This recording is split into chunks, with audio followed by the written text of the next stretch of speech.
Hello, everybody, and welcome to Sandy's Sunday Readings.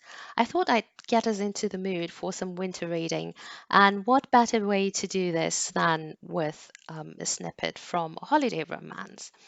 The following is the beginning of my Victorian novella, Yuletide Truce, which is set among the London publishing world. Enjoy. So the whole thing starts with a review from Monroe's magazine, or rather a snippet from a review in Monroe's magazine. It would be remiss of us not to mention the illustrations done by Richard Doyle, whose whimsical initial letters in Punch have secured him a place among Britain's most beloved artists. In the fairy ring, we find that same whimsy, that same light touch applied to dragons, giants, noble knights, and gentle maidens. The effect is most pretty, and we can heartily recommend the book as a Christmas gift for young readers or those who have remained young at heart. A.G. Saturday, the 13th of December, 1845. He's done it again, A.G. A magazine fluttered down on the pile of books next to Alan A.G. Garment, who was rummaging around the back rooms of Munro's bookshop, getting dust all over his short-cropped brown hair. Who's done? Look, I'm starting to suspect we might have moved the remaining copies of Colonel Keating's Travels to Morocco. A.G. straightened and rubbed the back of his neck. Oh, wait. How about He moved some books on the top shelf in front of him and pulled out a hefty quarto volume. Ha! Mr. Hollington will be pleased. He's wanted to come in this afternoon and A.G., his employer said with some emphasis. He's done it again. The older man stabbed the open page of the magazine with an agitated finger. Here, that bastard. Turning, A.G. glanced at the magazine, the page layout instantly familiar. Ugh. He pinched the bridge of his nose. Foreman. The new issue of About Town has just been delivered, and of course I had to take a look. Mr. Munro pushed back his spectacles. This is unacceptable. That man is directly targeting Munro's magazine, our Muma, and he's been doing it for months now. A.G. picked up the copy of About Town and peered at the open page while they made their way out of the room and down the narrow wooden stairs. What is he complaining about now? He asked. Your review of the fairy ring. Oh. That beautiful little book with marbled boards that currently held pride of place in their window display of Christmas books. Of course, this would change as the month progressed. It was not yet mid-December, and most Christmas books would be released closer to the holiday. A.G. loved the Yuletide season, when the windows of Munro's bookshop would exhibit a host of crimson books with gold embossing on the covers and beautiful illustrations inside. The mere sight gave him a warm, tingly feeling and made him think of evenings spent in an armchair by the fireside. Well, in his case, it would be a very old and tattered armchair and a very small oven, and he couldn't exactly afford to buy one of the Christmas books. But a man could dream, couldn't he?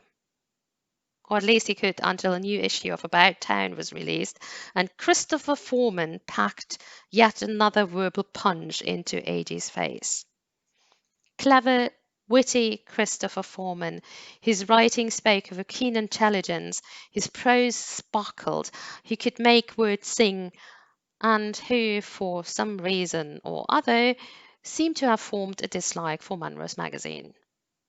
Well, no, a dislike for A.G. in particular. And for the life of him, A.G. couldn't think of a reason why. With a sigh, he pushed open the door that led from the back into the front part of the bookshop. Walking to the counter, he read aloud, From out of Albemarle Street, Mr. Murray has thrust upon the reading public a collection of fairy tales which he apparently deems suitable for the Christmas season, as they are full of childish sentimentality. The fairy ring contains 36 tales taken from Jakob and Wilhelm Grimm's Kinder- und Hausmärchen and translated from the German by John Edward Taylor, cousin to the man who first gave us a selection of the Grimm's tales in English. While some people, like our young colleague at Munro's magazine, ha! Mr. Munro inserted, that fiend, will no doubt find much to charm them inside this book, readers who have perused the original German tales will experience some difficulties in enthusing over Mr. Taylor's translation, as he has not so much translated as edited the tales in question. He might have thereby heightened the morality of the original, but in our opinion, he also destroyed much of the charm of these stories that the Grimms collected. A mention of this circumstance is sadly missing from the glowing reviews that have already started to appear in the periodical press. The little bells above the entrance door tinkled, making A.G. glance up. Sarah Woodall stepped into the shop, and as always, a cheerful smile lit up her face. "Good day, gentlemen," she said. "I'm bringing some new patterns for the Muma." She waved a bundle of papers. It had been A.G.'s idea to include some fancy work patterns in Munro's magazine for the amusement of the mother and daughters of the family during the reading in the evening. Women, he had learned from watching his own mother, did not like having idle hands. He could clearly imagine the scene, a peaceful evening spent in the circle of the family, the deep tones of the head of the house as he was reading from some book or magazine, to the accompaniment of the softly whooshing sounds of needle and thread gliding through fabric. Young Mrs. Woodall, whose husband had been lost at sea, had seemed the perfect choice for white patterns for the Muma, for she had immediately understood what kind of thing A.G. wanted. Useful, but pretty. Something that could be a gift or an adornment. Now Mrs. Woodall's smile diminished as her gaze fell on the magazine A.G. was holding. "Oh dear, about town. I take it the Adonis of Fleet Street has struck again." At the mentioning of Foreman's nickname among the London publishing world, a rush of heat washed through A.G. Lord, as if the whole situation wasn't already embarrassing enough. No, to make matters worse, A.G.'s body, well, his prick, he supposed, had also decided to take a fancy to the very man who delighted in publicly bashing him.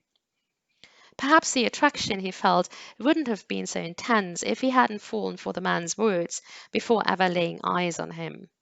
But now that those same words were regularly fashioned into weapons against him, it was ridiculous, beyond embarrassing. And yet, well, Foreman was attractive. Otherwise, he wouldn't have gained that particular epithet, the Adonis of Fleet Street. He was tall, with a lean, trim body, violet blue eyes, ridiculously long lashes, and a head of golden hair that tended to curl if he let it grow too long. Handsome like the devil himself. No, not the devil. Some kind of arrogant angel tumbled to earth, probably thrown out of the heavenly choir because he had spouted some profanity at a horrified archangel. That man, Mr. Munro fumed. So, which of A.G.'s reviews is he ripping apart this time? Mrs. Waddle asked. A.G. sighed. The fairy ring. Listen, the illustrations of the fairy ring were done by Richard Doyle, whose illustrations in Punch regularly delight that magazine's readership. It is, however, debatable whether his whimsical style is quite suitable to adequately depict fearsome dragons, malicious dwarfs, and giants, no matter into what raptures of praise the pictures have thrown our colleague at Munro's. Are we really to believe in the fearsomeness of a dragon whose heads resemble those of sad puppy dogs? Mrs. Woodall chuckled. Oh dear, do the dragons' heads really look like sad puppy dogs? That's not the point, Mr. Munro huffed, his wispy grey hair quivering with agitation. For months now this man has targeted our magazine, our Muma. This is intolerable. Intolerable. He turned to AG. Have you done something to him? Me? Of course not, AG protested. I've hardly ever spoken to Foreman. Mrs. Waddle patted his hand. My dear innocent. Her eyes twinkled mischievously. It seemed she took the whole thing as a splendid joke. You are forgetting you bested Foreman in that drinking game. With another of those mischievous smiles, she stole the copy of About Town from him. Drinking game? A.G. frowned. What drinking game? Oh, oh, but that was in summer. Months ago. Surely he still doesn't bear a crutch because of that. Now Mrs. Woodle positively smirked.